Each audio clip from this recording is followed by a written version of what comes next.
सर्वभयंकरे सर्वपापहरे देवी महालक्ष्मी नमोस्तुते सर्वज्ञे सर्ववरदे सर्वदुष्टभयंकरे सर्वदुःखहरे देवी महालक्ष्मी नमोस्तुते सिद्धि बुद्धि प्रदे देवी भक्ति मुक्ति प्रदायिने मंत्रमूर्ते सदा देवी महालक्ष्मी नमोस्तुते आद्यंतरहिते देवी आदिशक्ति महेश्वरी योगते योग संभूते महालक्ष्मी नमोस्तुते स्थूल सूक्ष्म महारौद्रे महाशक्ति महोदरे महापापहरे देवी महालक्ष्मी नमोस्तुते पद्मासनस्थिते देवी परब्रह्म स्वरूपिणे परमेश्वरी जगन्माता महालक्ष्मी नमोस्तुते श्वेतांबरधरे देवी नानालंकारभूषिते जगत्स्थिते जगन्माता महालक्ष्मी नमोस्तुते महालक्ष्मी अष्टकस्तोत्रयं पठति भक्तिमान्दरः सर्वसिद्धिमवाप्नोति राज्यं प्राप्नोति सर्वदा एककाले पठे नित्यं महापापविनाशनं त्रिकाले पठे नित्यं धनधान्यसमन्वितः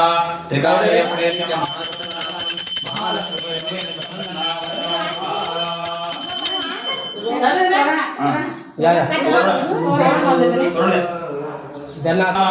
इष्टदेवताभ्यो नमः